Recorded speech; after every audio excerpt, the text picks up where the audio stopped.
Assalamualaikum warahmatullahi wabarakatuh. Perkenalkan, nama saya April Dayanti Dwi Yasni Putri dengan NIM 210803102062 dari kelas B mata kuliah praktek akuntansi perbankan dan syariah. Pada video kali ini saya akan membahas salah satu dari materi mata kuliah tersebut, yaitu yang berjudul akuntansi kas, penempatan pada Bank Indonesia, clearing, dan pajak. Langsung saja masuk ke materi yang pertama, yaitu akuntansi kas. Menurut PAPSI 2013-09.1 tentang kas, menjelaskan bahwa kas adalah mata uang kertas dan logam baik rupiah maupun valuta asing yang masih berlaku sebagai alat pembayaran yang sah. Kas termasuk kas besar, kas kecil, kas ATM, dan kas dalam perjalanan. Akan tetapi tidak termasuk emas batangan atau uang logam yang diterbitkan untuk memperingati peristiwa nasional, kemudian mata uang emas logam asing dan kertas asing yang sudah tidak berlaku lagi. Kemudian kas merupakan aset keuangan yang diklasifikasikan sebagai pinjaman yang diberikan dan piutang yang dicatat pada nilai nominal dan tidak ada penurunan nilai. Perubahan posisi saldo kas di bank dapat disebabkan oleh beberapa hal, yaitu yang pertama, ada penyetoran dan penarikan tunai oleh nasabah. Kemudian yang kedua, ada penyetoran kepada Bank Indonesia atau penarikan dari rekening bank yang bersangkutan di Bank Indonesia. Yang ketiga, ada penggunaan untuk transaksi internal bank seperti untuk dana kas kecil, pembayaran biaya-biaya operasional, biaya gaji, dan sebagainya. Materi yang selanjutnya ada akuntansi kas untuk penyetoran dan penarikan oleh nasabah melalui teller. Ada 4 transaksi akuntansi kas, yaitu yang pertama, transaksi setoran kas di cabang sendiri. Transaksi setoran cabang sendiri adalah transaksi di mana seorang nasabah memasukkan uang untuk rekening yang berasal dari kantor cabang tempat uang itu dimasukkan.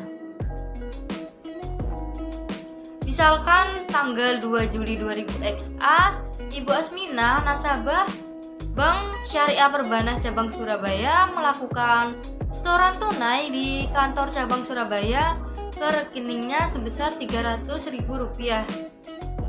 Maka jurnalnya di kantor cabang Surabaya yaitu pada tanggal 2 Juli 2000 XA, rekening kas pada debit sebesar Rp300.000, rekening nasabah Ibu Ana pada kredit sebesar Rp300.000.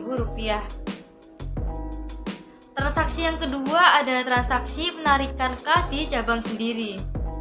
Transaksi penarikan di cabang sendiri adalah transaksi di mana seorang nasabah menarik uang dari rekening yang berasal dari kantor cabang tempat uang itu ditarik. Misalkan pada tanggal 4 Juli 2000 XA, Ibu Ana, nasabah BSP cabang Surabaya, melakukan penarikan tunai uangnya di kantor cabang Surabaya sebesar Rp100.000. Maka jurnalnya di kantor cabang Surabaya yaitu pada tanggal 4 Juli 2000 XA, rekening nasabah Ibu Ana pada debit sebesar Rp100.000, rekening kas pada kredit sebesar Rp100.000.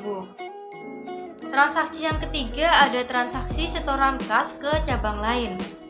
Transaksi setoran cabang lain adalah transaksi di mana seorang nasabah memasukkan uang di suatu kantor cabang untuk rekening yang berasal dari kantor cabang lain pada bank yang sama.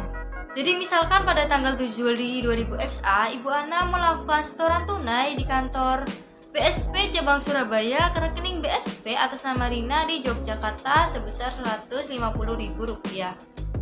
Maka jurnalnya di kantor cabang tempat penyetoran di Surabaya yaitu pada tanggal 7 Juli 2000 XA, rekening kas pada debit sebesar Rp150.000, RAK cabang Yogyakarta pada kredit sebesar Rp150.000. Kemudian untuk jurnal di kantor cabang pemilik rekening atau di Yogyakarta, yaitu pada tanggal 7 Juli 2000 XA, RAK cabang Surabaya pada debit sebesar Rp150.000. Rekening nasabah Ibu Rina pada kredit sebesar Rp150.000. Transaksi yang terakhir ada transaksi penarikan kas di cabang lain. Transaksi penarikan di cabang lain adalah transaksi di mana seorang nasabah menarik uangnya di suatu kantor cabang melalui kantor cabang lain pada bank yang sama. Misalkan pada tanggal 7 Juli 2000 XA, Ibu Ana, seorang nasabah BSP Surabaya, melakukan transaksi penarikan di BSP Malang sebesar Rp50.000. Maka untuk jurnalnya di kantor cabang tempat transaksi penarikan atau di cabang Malang, yaitu pada tanggal 10 Juli 2000 SA, RAK cabang Surabaya pada debit sebesar Rp50.000, rekening kas pada kredit sebesar Rp50.000. Untuk jurnal di kantor cabang pemilik rekening atau di kantor cabang Surabaya, yaitu pada tanggal 10 Juli 2000 XA, rekening nasabah Ibu Ana pada debit sebesar Rp50.000. RAK cabang Malang pada kredit sebesar Rp50.000. Yang selanjutnya ada akuntansi kas melalui automatic teller machine atau ATM. Transaksi kas meliputi yang pertama ada pengisian kas ATM. Transaksi pengisian kas ATM merupakan transaksi bank mengisi kas terdapat dalam ATM. Yang kedua, penarikan kas oleh nasabah cabang pemilik ATM. Transaksi penarikan oleh nasabah cabang pemilik kas ATM merupakan transaksi saat nasabah menarik dananya di bank melalui ATM. Yang ketiga ada penarikan kas bukan oleh nasabah cabang pemilik ATM. Transaksi penarikan bukan oleh nasabah cabang pemilik kas ATM merupakan transaksi saat adanya nasabah dari cabang lain yang menarik dananya di bank melalui ATM. Materi yang selanjutnya ada penempatan pada Bank Indonesia. Menurut PAPSI 2013-09.2 tentang penempatan pada Bank Indonesia, yaitu penempatan pada Bank Indonesia adalah penempatan atau tagihan bank baik dalam rupiah maupun valuta asing kepada Bank Indonesia. Penempatan pada Bank Indonesia dilakukan dalam bentuk giro dan sertifikat waidah Bank Indonesia. Penempatan pada Bank Indonesia terdiri dari yang pertama ada giro pada Bank Indonesia, yaitu saldo rekening giro bank di Bank Indonesia, baik dalam rupiah maupun mata uang asing, yang merupakan salah satu alat liquid dan tidak dimasukkan untuk menghasilkan pendapatan. Nah, dengan adanya giro Bank Indonesia ini, bank dapat membiayai transaksi antar cabang maupun antar bank melalui penyelesaian clearing. Yang kedua ada sertifikat Bank Indonesia Syariah, yaitu surat berharga dalam mata uang rupiah yang diterbitkan oleh Bank Indonesia berjangka waktu pendek berdasarkan prinsip syariah. Materi yang selanjutnya ada clearing. Clearing merupakan sarana atau cara perhitungan utang piutang dalam bentuk surat berharga atau surat dagang dari suatu bank peserta yang diselenggarakan oleh Bank Indonesia atau pihak lain yang ditunjuk. Dalam kegiatan clearing digunakan warkat, dokumen, dan formulir clearing. Nah, jadi warkat adalah alat pembayaran bukan tunai yang diperhitungkan atas beban atau untuk rekening nasabah atau bank melalui clearing. Untuk dokumen clearing adalah dokumen yang berfungsi sebagai alat bantu dalam proses perhitungan clearing di tempat penyelenggara.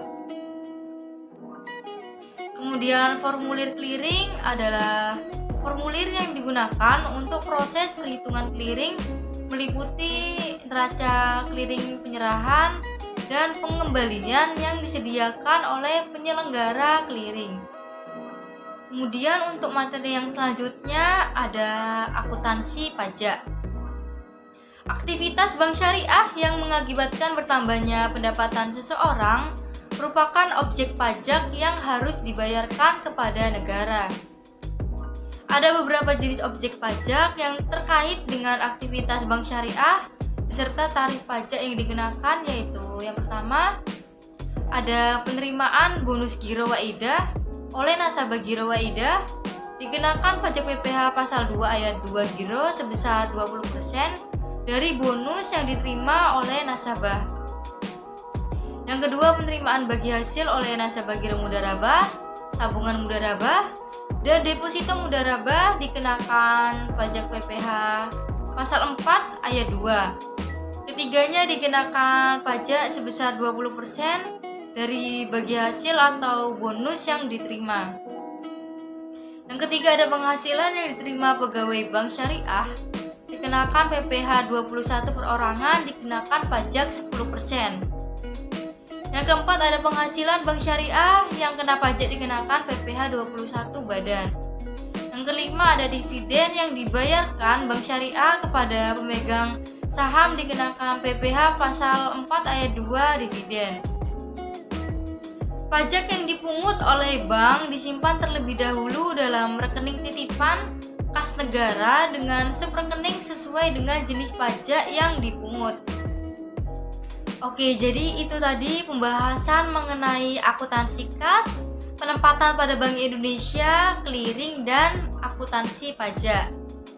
Mungkin itu saja yang bisa saya sampaikan.